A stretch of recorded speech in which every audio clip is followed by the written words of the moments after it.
Hi, you're listening to Helping of Happiness. I'm Hillary Hess, your host. I'm a mom of 7 kids. I've got a degree from BYU in home and family, and I love to share tips that I've learned from my different friends on this podcast. We help families to make life a little bit more fun. We talk about food, travel, and home hacks. So I'm really excited to introduce you to our guests today. We have Chris and Jesse Koerner. They're a married couple, and they have a podcast called How'd You Do It? They interview different couples about how they raised their kids and what worked for them and what didn't, and what keeps their family bond strong. And I'm excited for you guys to learn from them today. I've learned so much in our conversations. I'm super excited to have Chris and Jesse Koerner on today. They have this great new podcast called How Do You Do It podcast. You've been on the podcast before, but it's been a long time. So let's get back to hearing what you're doing now and what your family looks like, and then all about this podcast. It's super wonderful. Why don't you start? Sure. So we are Chris and Jesse Koerner, and we've been married for like 17 years now. We have 4 kids. We are members of the Church of Jesus Christ of Latter-day Saints, and we try to be very intentional about the way that we're raising our children. So that kind of led us to these conversations with parents who are a little more experienced than we are, and hopefully we can share that with others and create a better environment for child raising. Tell me about How'd You Do It podcast. How did this get started? What began all of these thoughts? Well, these are just conversations we like having with grown parents anyway. We both had some level of dysfunctional family growing up. And so we don't really have like a lot of templates of like how we feel like a home centered on faith should look. And so we just found ourselves over the years like craving information from people that have gone before us. And I had the idea for this podcast like 11 or 12 years ago, and it's just been ruminating ever since. And I actually had 2 ideas for like church podcasts. One was to interview people that had left the church and then come back and ask them about their story. And then this was the other one. And a few years ago, someone else launched that same concept. It's called the Comeback Podcast, and it's super good.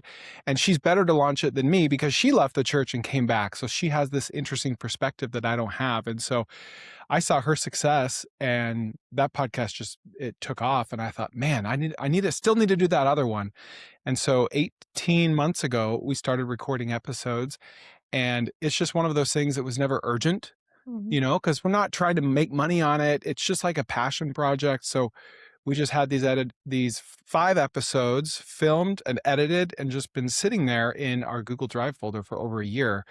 And then we just thought, you know what, beginning of the year is a great time to start something. So let's just do it now. I had no idea you guys have been recording these podcasts for that long, since I've just been listening since it just launched. So that's super awesome.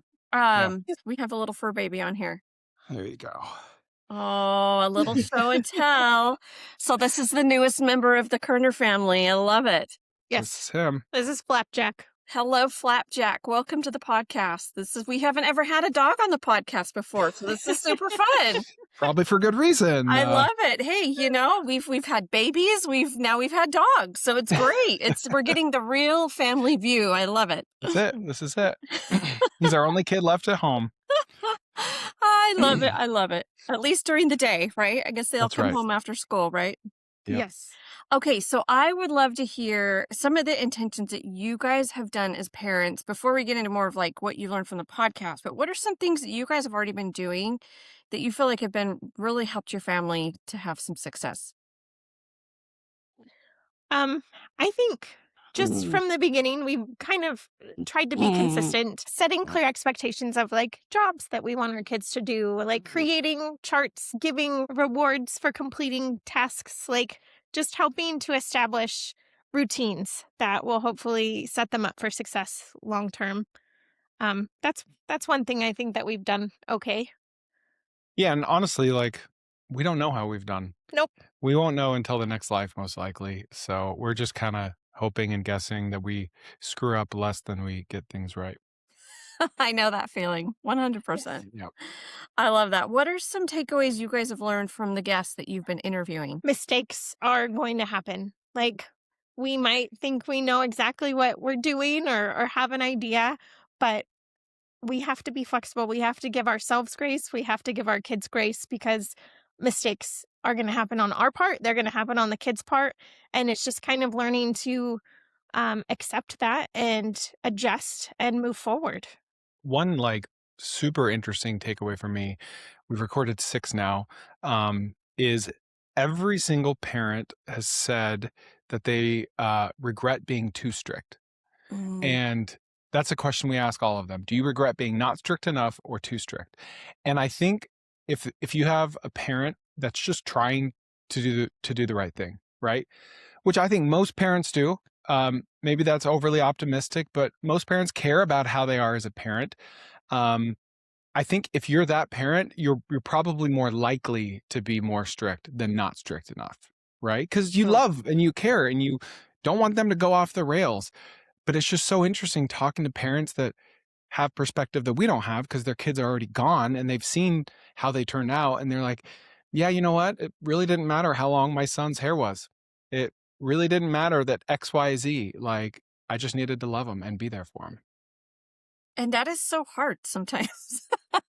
I feel No. like I'm going through that right now because I've got 3 kids out of the house and 4 kids plus an exchange student at home. And there are certain habits that I see in some of my older kids that it just makes me cringe a little bit just because I know that if they did things differently, that their life's going to be a little happier down the road. But when I pray about it, I keep getting those feelings that I need to just let it be. And it's really hard to just let it be. That's keeping my mouth shut is the very hardest part of parenting for me so far. So Yeah. that's really tough. Yes.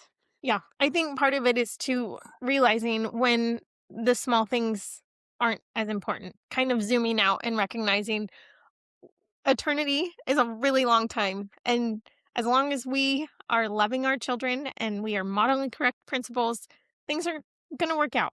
Like, as long as they know that we love them and we are making good choices ourselves, things are going to work out.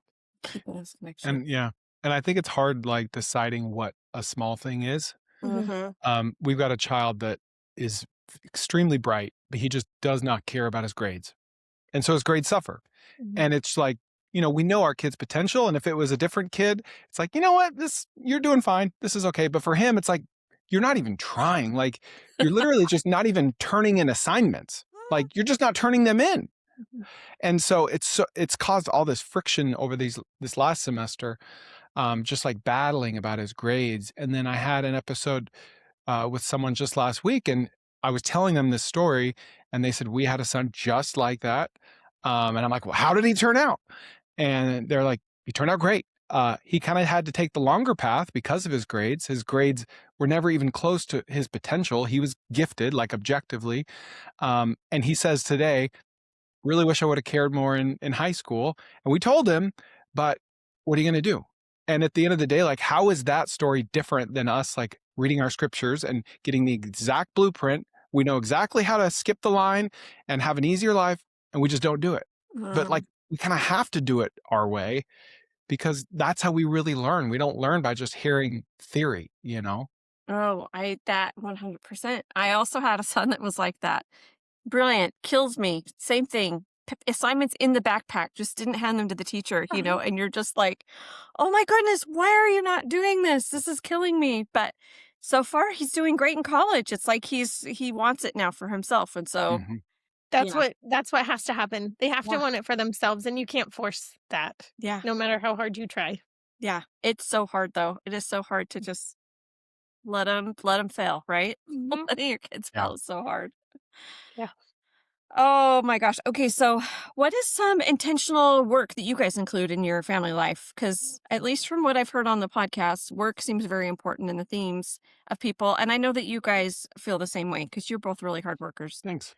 Yeah, thank you. That's very generous. Like I mentioned before, we do have like job charts or like expectations that we want the kids to do each day. Some of the kids are super motivated and will do it every day to earn their 30 minutes of screen time. Others don't care so much about screen time and think that the expectations are too high and so choose not to do any of it. So I don't know that we are succeeding in that regard, but we're trying there. Also on the weekends, Chris usually has a pretty extensive list of jobs for the kids to do outside. So, sometimes they don't quite get done as much as he would like for them to do, or the standard of completion is not what he would like for it to be. Always, at least the kids working, I think. Yeah. But that is something we feel like if we can encourage them to get out and work, then that will serve them well throughout their lives. I also my oldest and I do YMSL together, Young Men's Service League. And as much as he complains about it, he always is in a good mood afterwards. And it's like, well, I could see the value in that. Or um, I'll sign him up for other service opportunities. And he always complains ahead of time. But once it's over, he's usually like, yeah, they needed my help. Or um, I'm hoping that eventually that leads to him wanting to do these service opportunities on his own. But until then, I'll keep volunteering him. I love that. I love that. I think so much of parenting is finding the right incentives for the right kid. Is it the stick or the carrot? Is it money? Is it like, I just think you have to keep testing things with each and every kid, because magical things can happen if you do find that incentive, right? Like one of our kids, like she said, doesn't care about screen time. So what is it? Is it Taylor Swift time? She's got Is a it currency somewhere. Yeah. something? It's Like, for yeah. some of them, it's reading. Like you cannot pick up a book until your jobs are done or until Doesn't you've that done your sound so homework. silly? Yeah. Yes, it is ridiculous, but that works for some of them. Another good one is time with friends. Like, I'm sorry, you can't go to this social gathering until you get X, Y, or Z done. So, finding that currency that works for them is key. Mhm. Yeah, I'm with you. It's tough and they're all different. And that's what's so hard is that you have a different dangling carrot for each kid. And Mhm. so it's can't just be this blanket statement. It's really tricky. Yes. Yes. Do you have rewards that work for your family? Money, Particular money? sometimes. It's funny because sometimes I'll throw like a monetary incentive out there, and my kid will get like really excited about it. I'm like, oh, and I found it. I found the incentive. I just needed to pay him more, and then like they just don't do it. You know, it's like, They get oh, started, they're really excited about it, and they're like, "Oh, that's hard. yeah, Not it's worth like, it." I didn't find the incentive. Yeah. So what else? I mean, Um, money again for grades. We've got one who is motivated very well with money and screen time, and I think he will probably be the most successful of our children just because he Right. will do what it takes to reach those goals. So, if our kids get straight A's for a semester, they get $50.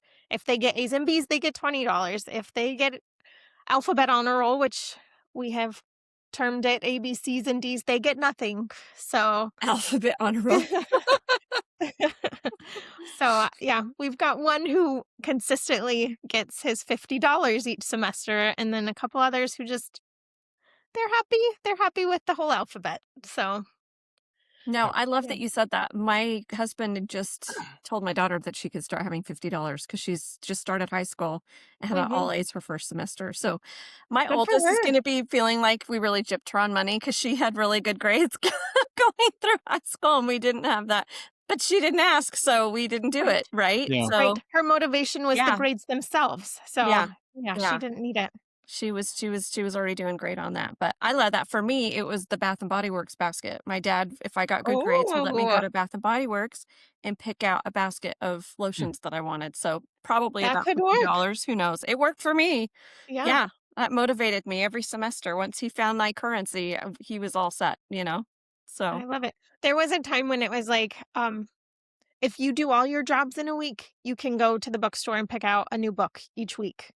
But that did not stick. It worked in theory, and then it fizzled. So well, and yeah. it's hard to keep up with things like that. I think sometimes Yeah. finding a reward that I can keep up with as a parent is also the trick, right? Yeah. Yeah. yeah. Are there some things that you guys have started implementing in your parenting since you've been doing the podcast? Some things that you've taken on? Oh, that's a good question. It is. So A common theme in a lot of the interviews Mm. is recreation, like doing things together as a family. It could be big vacations or it could be camping trips. Um, but there was one couple who recommended getting your kids involved in the planning of the trip, like Mhm. getting them bought in and excited about it. I am one who just loves to plan trips. And so I'll tell the kids about them and they won't necessarily be excited. Like last Christmas, we went on a train ride. We flew to LA, we did a day at Disneyland, and then we hopped on a train, took it from LA to San Francisco, spent a day in San Francisco, and then got on it again up to Seattle, where we spent time with my parents for a few days. And it I was want to a go on super this trip. This sounds right. really fun. No, such a fun Awesome. trip. So much fun. So many things for them to be excited about. But they were like, no, we just want to stay home for Christmas. And it's like, oh my gosh, like really? We ended up having a great time. And in retrospect, they enjoyed it. But I think if you could get the kids' input and like plan something with them, it doesn't have to be expensive. It could be an overnight camping trip somewhere. But if they are involved in the planning, I think they're much more likely to enjoy it Mm-hmm. and appreciate it. Yeah. That's one thing that I think every single couple has said is travel was integral to them becoming close as a family, and them becoming close as a family was integral to them staying in the faith, right? And Yeah. so you wouldn't think that faith would be connected to travel, but it is. And all of them said there's no correlation between the cost of the travel and like the enjoyment level or the enjoyment factor. Camping, like canoeing, road trips from Alaska to Utah every summer to see grandma, where they camped along the way. Like, could you imagine like a 5-day road trip from Alaska camping along the No, side of the road? I can't imagine. Right, No, That right. doesn't sound no. very fun to me. And he But I was can see the bonding time would be amazing, yeah. And this guy was he was a high school counselor for 35 years. So, and his wife never worked. So they did not make much money. They had Wow. 6 kids. All of them stayed in the faith until today. And they had like a painting business together and they took these road trips. They never had money. And so that's one thing that we need to do better is like scaling down our travel because it might actually be an inverse correlation, right? The big trips to Europe or New York, even or the beach. Maybe it's you're better off just staying home. I certainly think if you had to choose, you're better off doing something low tech outdoors together. Mhm. And just so happens it's cheaper. So we're going to try to do a better job at that. I mean, right after interviewing the last couple, I talked to Jess and we're like, let's have the kids plan our spring break. Mhm. Like, and Mhm. we've never done that. And it's, on paper it's simple, but we've never done that. Nope. I love that. So we have a family friend who they did family travel PowerPoint night. And you guys know I'm crazy about travel. That's a huge part of Uh-huh. helping with happiness is family travel. But they had each of their kids, so this was married kids and their one kid that's still at home, and the spouses each come up with a trip and they had to research what they were going to do, where they were going to stay, how they were going to get there, activities that they were going to do. And then they had to pitch it to the family. And so they had, I mean, all different kinds of trips. And one of them was included golf because he knew his brother loved to golf. And, another one included, and 2 of them just happened to be Alaskan cruises. I mean, what are the odds that 2 people would have picked that?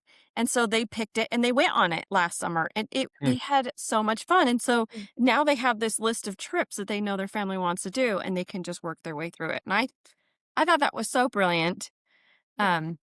One thing that my husband Warren does is that he helps he is very good at looking up really fun Airbnbs. Like if we're going to go somewhere it to the point where now we can't just stay anywhere regular because it's become the expectation. But, there's always like a fun game in the house or there's, something like that. But he has the kids sit with him and they help pick the Airbnbs that they want to stay in. And so they're just as happy staying at the Airbnb as they are going to wherever we were supposed to go on the trip. But it gives them a little bit of skin in the game where we can also still do a lot of the planning. So anyway, I want to do the PowerPoint family night. I think that sounds really fun, especially now that our Yeah, it kids does. are starting to grow up. And, where did you find a travel deal?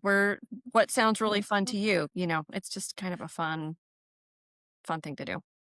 That's a good idea. It is. You said there was like a running theme running through your guests where being less. So how are they being less strict? Are they Mm. keeping their mouth shut more often? What are some ways that they are implementing not being as strict?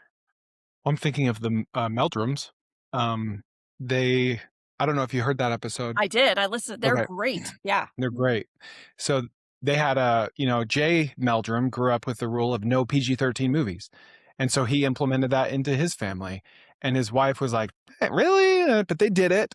And then after a while, he's like, why do we have this rule? Like, actually, why? What is this benefiting us? And they did away with it.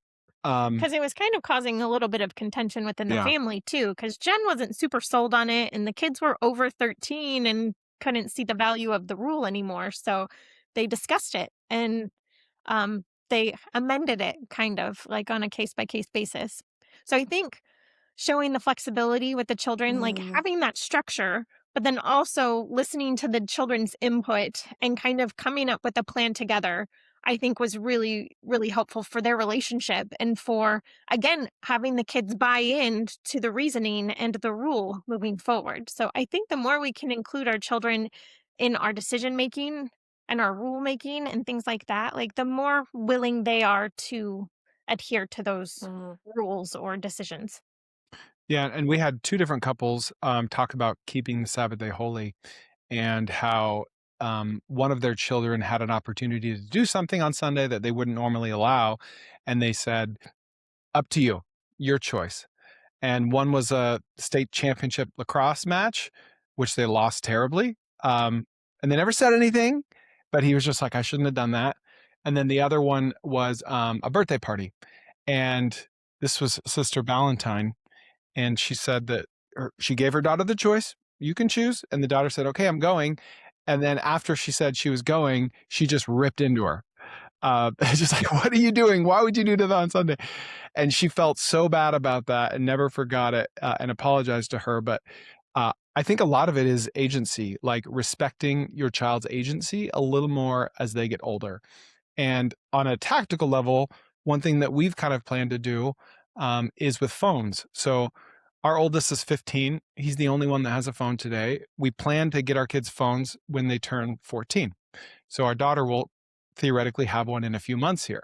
But we kind of plan to unlock apps and permissions every 6 to 12 months, just as they get older. Yeah. So by the time they leave the house, like if they want Snapchat, they have Snapchat, Instagram, whatever, because they're going to have whatever they want in a couple months anyway. Yeah. So might as well manage that while they're still in the home. So I think just like finding that balance of like letting them flex into their agency as they get older, from what I'm hearing anyway, makes a big difference. The phones has been a hard one at our house. And I feel like we've tried everything. We've Apple, Android, different protections. We now do the True phone for my younger daughter, which has been fantastic. But it's hard. And I do like the slow unlock. And I like the training wheels, like when they're in the house. We just gave over phones to my son that's a junior this year, and just said, okay, you've got it. And it is killing me. But it's like, we know that that's what he needs. He needs that freedom to make. And even though I don't love all of his time choices that he spends on his phone, that's just part of it. And I know that with him, the power struggle of it is going to make us have a bad relationship, right? So, and I'd rather him try to figure out at home than just go off to college and then just be glued to his phone for the rest of his life, So anyway, we're still working on that one, but it's a tough one, man. And it's an experiment with each kid, and then each kid's different, so you can never really figure it out, right? Right. Yeah, and then your other kids have to understand that each of them are different, and so the rules might not all be the Yes. same for all of them, and Yeah. they just can't comprehend that, right? Yeah. Oh, I know. Well, our parenting has changed so much from our oldest, who's 24, down to, now we have an 8-year-old. His whole life is so different. So it's just how it goes, I guess, right? Yeah. Well, is there anything else you guys wanted to share? Anything you guys are promoting right now or anything? I don't think so. What did we miss? Do you guys Nothing that have I a can think of. favorite story or a favorite thing that you've learned from the podcast so far? I feel like there have been really powerful stories of opportunities parents have to like really express love for their children, like in situations where they could have come down really hard on them or passed judgment or done something more drastic. When they make the choice to just show love and acceptance and grace, like it's powerful. Like I've been brought to tears just listening to these conversations, and it makes me think of the Savior and how he responds to us. There is so much love no matter what our decisions are. Um, he accepts and loves us and wants us to come back to him. And that is what I want to convey to my children. Um, they always have a place in my home, no matter what they do, no matter who they are. And I'm grateful for the parents who've been willing to share that with us because it's invaluable. It's more than I would have expected to get from these conversations, but it's a great perspective, and I'm grateful. Yeah, we've learned that there's not really a correlation between like how committed you are to the gospel and your children's likelihood of staying in the gospel, right? You do what you can do, and they're going to have their agency, period. Every couple we've interviewed has been like committed to the gospel from the time their first kid was born to the time their last kid left the house. And it's a total mixed bag on results. Yeah. Right. Which is scary. It's scary, Yeah. because one reason we're doing this podcast is to help influence the outcome. So it's like, is this all just a wasted effort, if agency exists? So that's one takeaway for me. One specific story that I just found incredibly powerful, and maybe that's because we just got a puppy for Christmas, but Howie Rouse told a story about how they had a puppy and he was being a puppy and acting up, and Howie would like whack him and get mad at him, and he would discipline the puppy physically. And his son was like an inherently kind, sweet boy. And one day, the puppy acted up and he witnessed his son act just like him and like hit it and yell at it. And he had never seen his son act like that. And it just like broke him. He's like, he went to his son and he's like, I know you did that because of me, but let's commit right now to not do that anymore. And that was just a beautiful story. Just like picturing that story happening in my mind was very touching.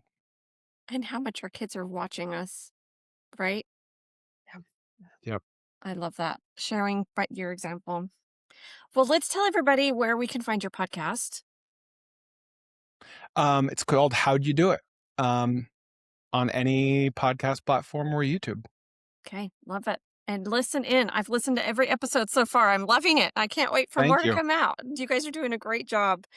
Thank you. It's provided really good conversations for me with my husband about us parenting and how we do it, and even with friends, that have been listening too. So it's been really fun to share that. So thank you guys so much for all that work.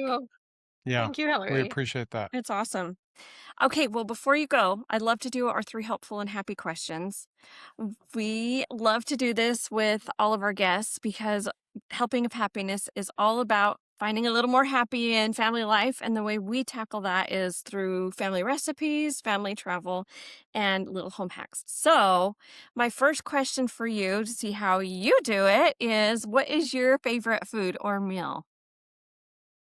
Okay, I've got one right now. It is ChatGPT helped me come up with it, but it is a Mediterranean cucumber and tomato salad, and it is so good. It's got cucumber, tomato, mozzarella pearls, and then it's got like this dressing of olive oil and red wine vinegar and oregano and garlic. It's so good. I could eat it every day.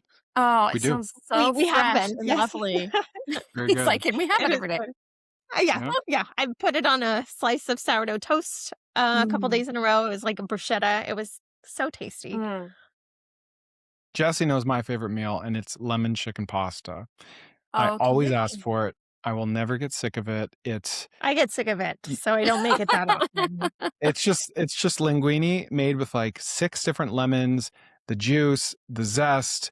You've got chicken in there. You've got some brown sugar, Green Cajun onions. seasoning, green onions, some Parmesan.